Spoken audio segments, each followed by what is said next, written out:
Ok, meus amigos, vejam só, falávamos aqui da lei de tortura e particularmente ingressávamos na análise da chamada tortura à omissão.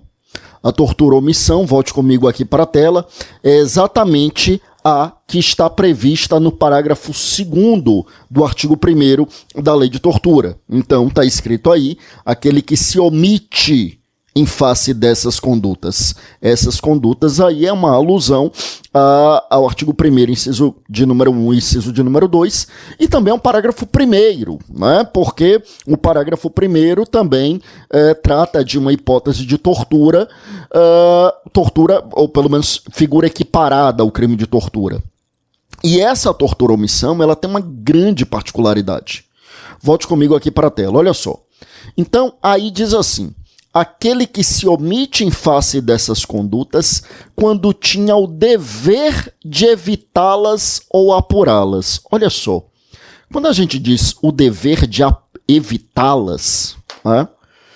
Então a gente poderia imaginar, por exemplo, um delegado de polícia que viu que policiais, agentes de polícia, investigadores, policiais militares, viu que policiais chegaram com um preso e levaram lá para a carceragem. E o policial, o delegado de polícia, que é quem está à frente ali daquela unidade, ele começa a ouvir gritos desesperados de socorro e sons que demonstram que está havendo uma surra ou algo que o valha. E eu começo a ouvir dali policiais tentando obter ali uma confissão, que é a hipótese lá do artigo 1º, inciso de número 1, a linha A, né? A causação de intenso sofrimento, causação de sofrimento físico-mental para obter uma declaração ou confissão. E esse delegado, que é o responsável pela unidade policial, evidentemente, ele tem um dever de evitar esse tipo de comportamento. Quando ele se omite, então estamos diante da hipótese consistente nessa tortura omissão. E aí é interessante chamar a atenção para o fato de que a doutrina vai nos dizer que, embora o parágrafo 2º não o diga, mas esse dever aqui seria um dever legal. Seria um dever legal.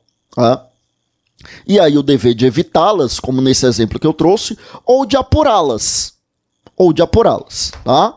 Então, quem se omite quando tinha um dever de evitar, ou seja, deveria evitar e pode evitar e não evita, ou se omite no dever de apurar, ou seja, deveria apurar e não apura. Ou seja, o crime já ocorreu, mas ele tem a obrigação de apurar e ele não apura. Então, qualquer das duas hipóteses, a gente tem a tortura à omissão. Não é apenas o não evitar, é o não evitar ou não apurar, tá?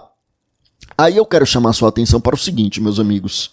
Quero chamar sua atenção aqui, então, para o fato de que a gente vai ter essa hipótese da tortura à omissão, e aí a lei de tortura, então, nos diz que, nesse caso, aquele que se omite incorre na pena de detenção de 1 a 4 anos. Veja que a pena da tortura propriamente dita é de reclusão e não de detenção, e é de 2 a 8 e não de 1 a 4. Volte comigo lá na outra tela, olha só o que eu estou dizendo, a pena é de reclusão e não de detenção.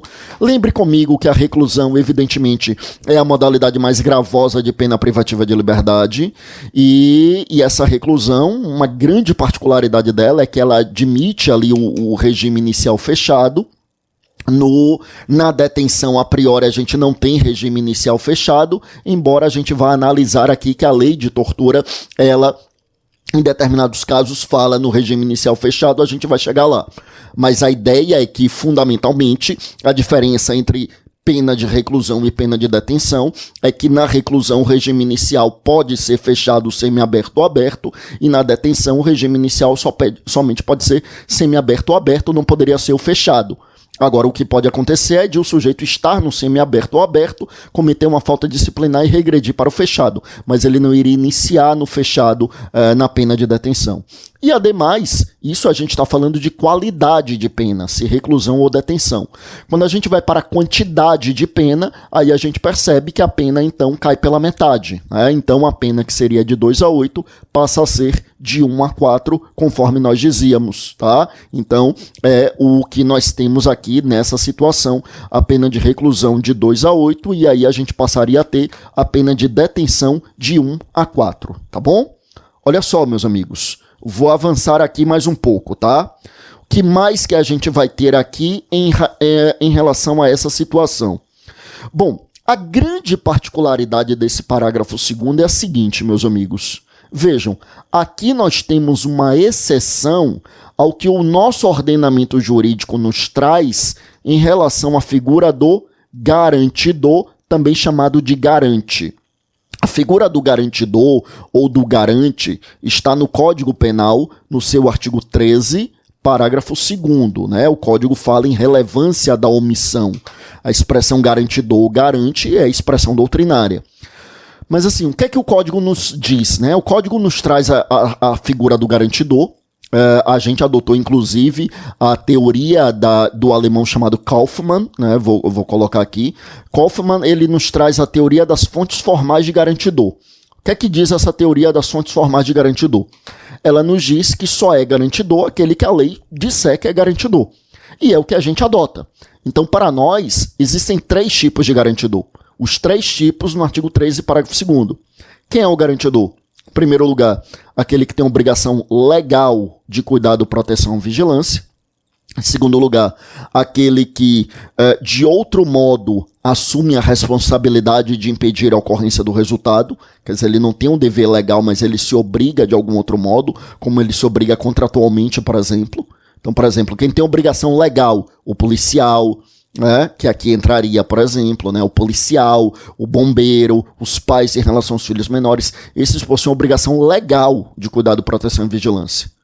Quando a gente vai para a figura ali, meus amigos, já não mais do policial, já não mais do bombeiro, já não mais do inciso de número 1, da linha A do parágrafo 2º, a gente vai para a segunda hipótese, é aquele que de outro modo ele assume a responsabilidade de impedir a ocorrência do resultado. Então, por exemplo, o segurança particular, ele não tem obrigação legal, mas ele tem obrigação contratual. A babá, em relação ao bebê, não tem obrigação legal, como os pais possuem, mas ela assume uma obrigação contratual. Então, são garantidores também, tá?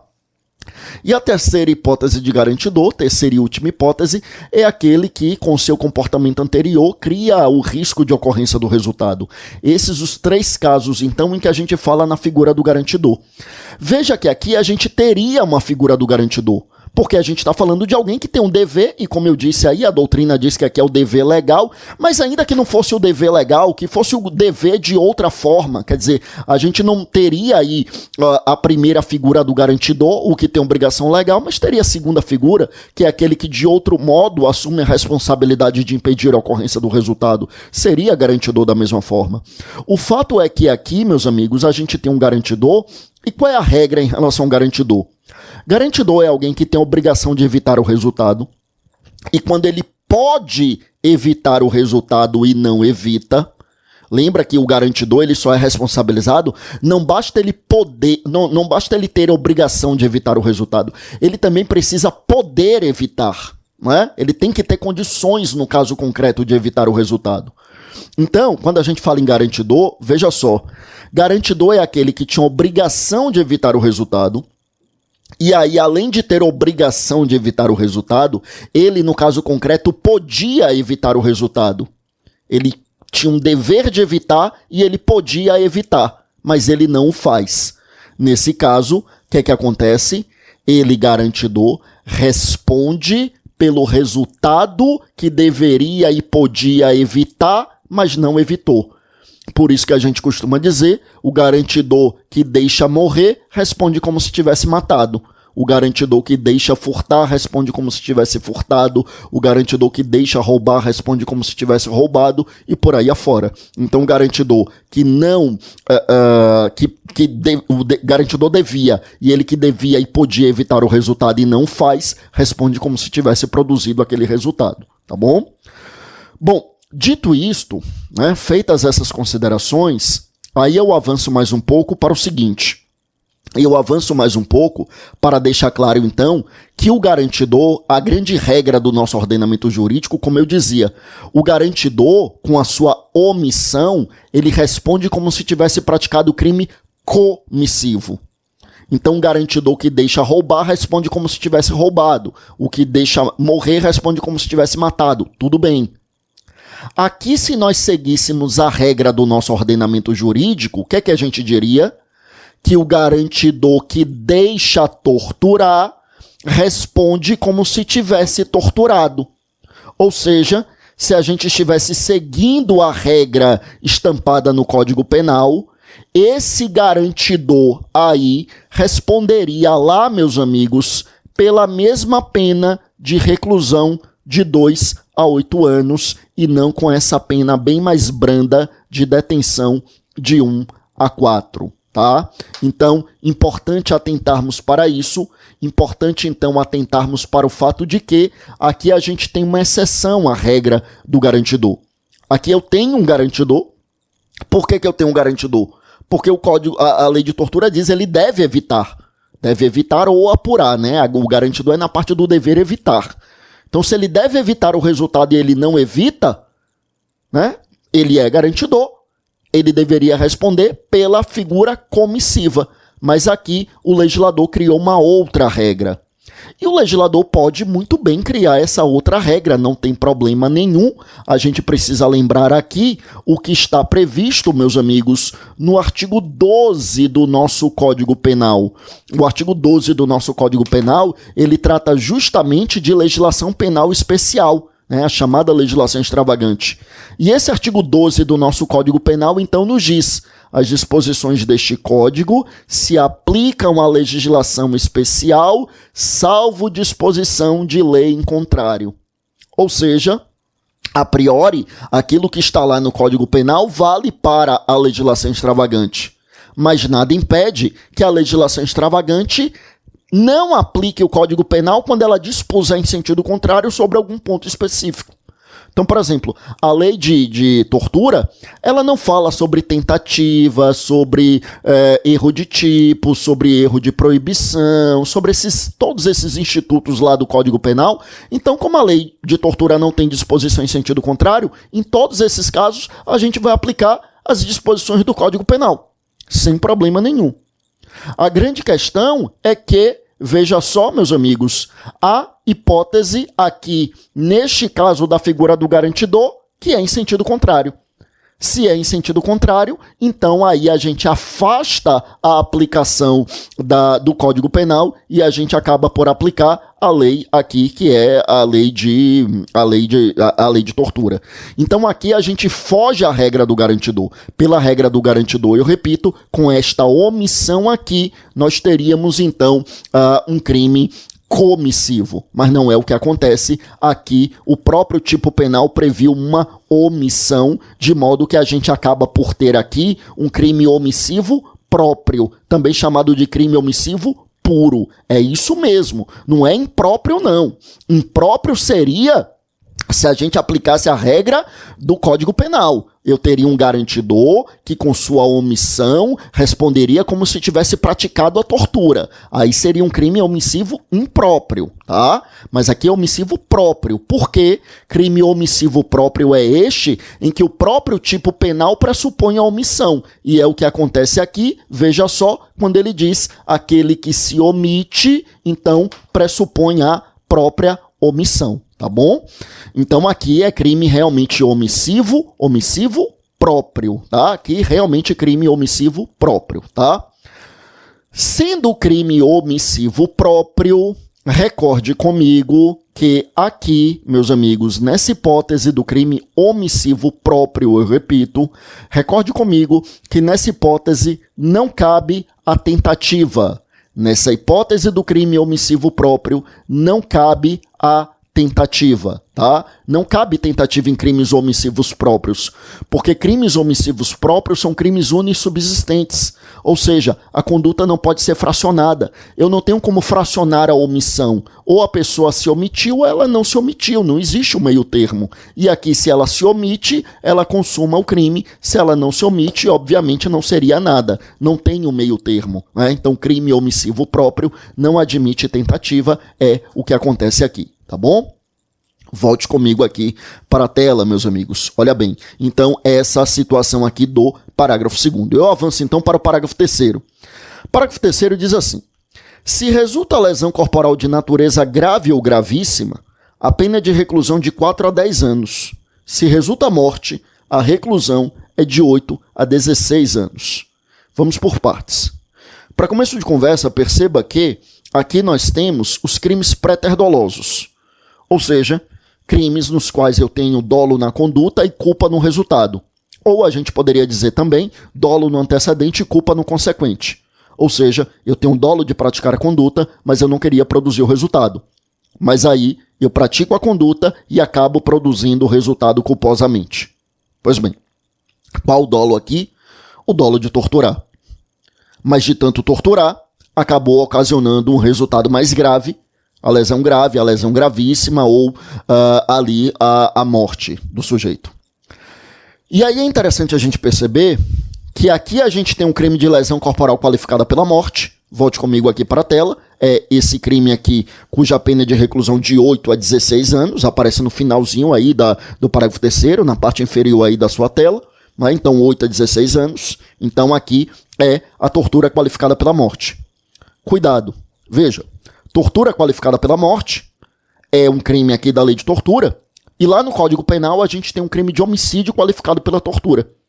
Então a gente tem um crime de tortura qualificada pela morte e a gente tem um crime de homicídio qualificado pela tortura.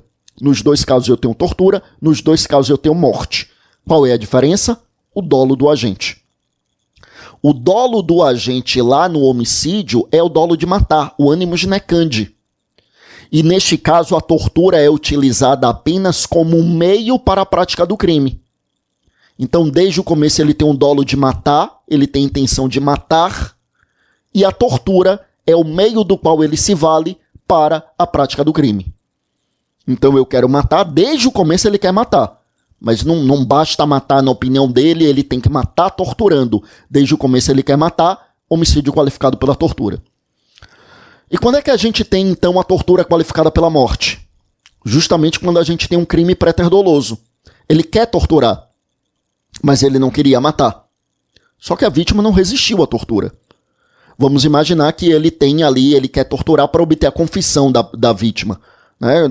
Como na hipótese aqui do artigo 1º, inciso 1, a linha A, que uma das finalidades específicas do torturador, um dos objetivos do torturador, ou seja, um dos elementos subjetivos específicos do torturador, é obter a confissão. Então ele tortura porque ele quer que a vítima confesse. E a vítima está ali, não confessa, ou a vítima confessa, mas não da forma como ele quer, né? Porque, né, como diz a música popular, na tortura toda a carne se trai. Então, a pessoa dizer que resistiu à tortura, chega uma hora que ninguém resiste, né?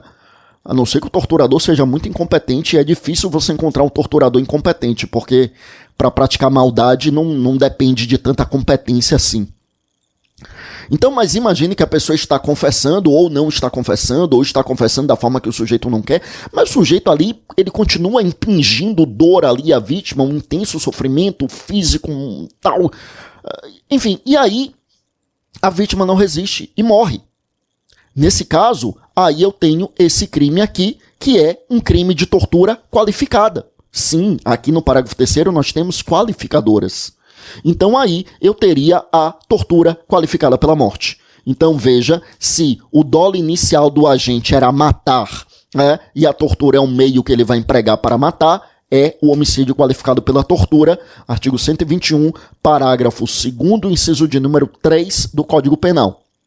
Agora, se o objetivo dele era torturar e ele não queria matar, e aí ele torturou e acabou a vítima morrendo sem a intenção dele, aí eu tenho a tortura qualificada pela morte, que é esse crime qualificado aqui do artigo 1º, parágrafo 3º da lei de tortura. Aí vem minha pergunta. E se no meio do caminho ele alterar o dolo dele? Ou seja, no começo ele quer torturar, ele não quer matar. Então no começo ele quer torturar, ele não quer matar, ele tem um dolo ali de torturar. Só que no meio do caminho ele muda de ideia. No meio do caminho ele muda de ideia. Ele está ali torturando porque ele quer obter uma confissão da vítima. Só que a vítima confessa mais do que ele imaginava. E aquela confissão a mais da vítima faz com que ele realmente mude o dolo dele e ele diz, agora ele não quer mais torturar. Originariamente ele queria torturar, obter a confissão e acabou.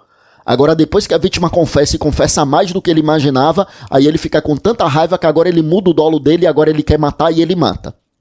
Ou seja, ele tinha originariamente o dolo de torturar e depois ele passa a ter o dolo de matar. Nesse caso, são dois crimes, é primeiro tortura e depois homicídio? Não. Nesse caso, meus amigos, estamos diante daquilo que a gente chama de progressão criminosa. Progressão criminosa é exatamente isso, é quando eu começo com um crime e eu progrido para um crime mais grave. Ou seja, é diferente do crime pré-ter-doloso. Perceba, porque no crime pré-ter-doloso eu não tinha a intenção de produzir o resultado mais grave. Eu não tinha um dolo em relação ao resultado mais grave, tá? Não tinha um dolo em relação ao resultado mais grave, tá? Aqui, meus amigos, o que eu tenho é tão somente um dolo que é substituído por um segundo dolo. E aí eu falo, como eu dizia, na progressão criminosa. Eu começo com o dolo de torturar e eu progrido para o dolo de matar. A progressão criminosa. Nesse caso da progressão criminosa, meus amigos, respondo apenas pelo crime mais grave, que é o dolo final, seria o homicídio, mas obviamente qualificado pela tortura, já que a tortura foi um meio para a prática do homicídio. Então não são dois crimes, não é tortura e homicídio. Tecnicamente seria uma tortura que depois se transformou em homicídio, mas o agente responde só pelo homicídio, tá? E a tortura nesse caso é apenas um meio para a prática do crime, então é o homicídio qualificado pela tortura. Então, em resumo, se era a intenção de matar e utilizar a tortura como meio, então homicídio qualificado pela tortura. Se era a intenção de torturar e não queria matar, mas torturou tanto que a vítima acabou morrendo, tortura qualificada pela morte. E se tinha inicialmente o dolo de torturar que progrediu para o dolo de matar, progressão criminosa, mas vai responder só pelo homicídio, tá? Só pelo dolo de matar. Agora homicídio qualificado pela tortura, obviamente, tá? Bom, aí eu quero te lembrar ainda algumas coisas. Aqui o parágrafo 3º, veja que, como eu disse, aqui a gente tem aqui modalidades qualificadas do crime. Por que modalidades qualificadas do crime? A gente tem qualificadoras nessas hipóteses, meus amigos, em que a pena mínima e ou a pena máxima de um crime são exasperadas em abstrato. Então, por exemplo, aqui a gente tem uma pena, né, de reclusão. O tipo penal básico lá da tortura, a pena é de reclusão de 2 a 8. Reclusão de 2 a 8, tá? Reclusão de 2 a 8 anos.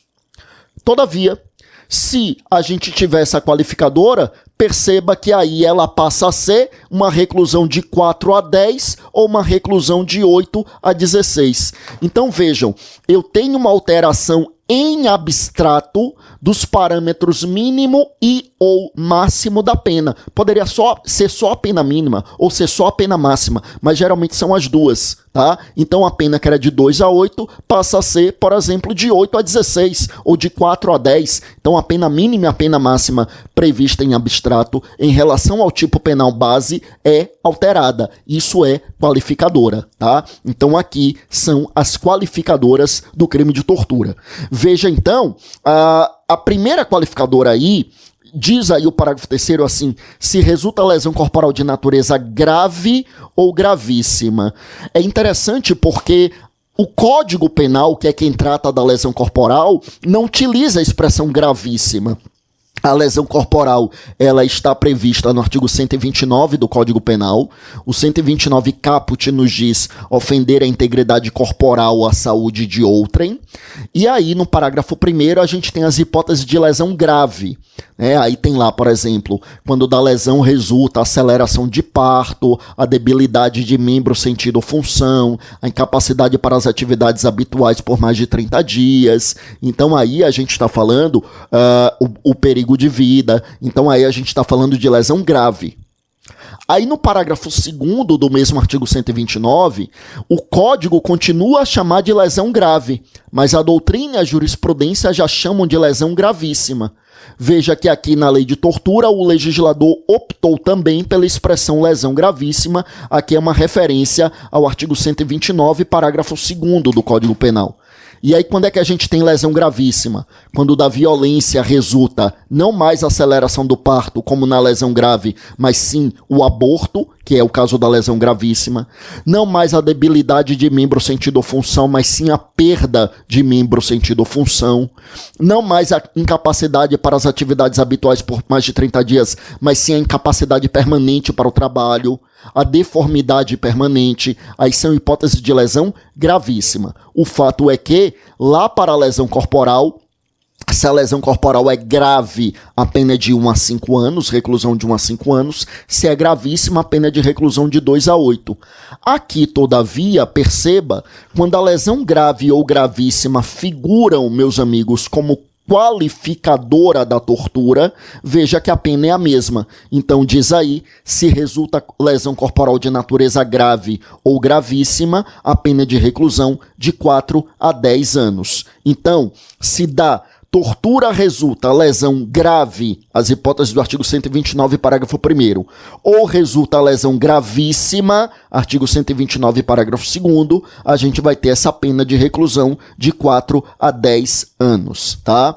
Curioso que essa expressão lesão gravíssima, que não é utilizada pelo Código Penal conforme nós mencionamos, curiosamente ela é utilizada também pela lei de crimes hediondos, né? Quer dizer, não é só a lei de tortura que utiliza, a lei de crimes hediondos também utiliza. Bom, existe, meus amigos, voltando aqui muito brevemente para o parágrafo 2º, o entendimento majoritário, é verdade que ainda existem controvérsias sobre isso, mas o entendimento majoritário é no sentido de que o parágrafo 2º, ou seja, a tortura omissão, não seria crime equiparado a hediondo, tá? Não seria crime equiparado a hediondo.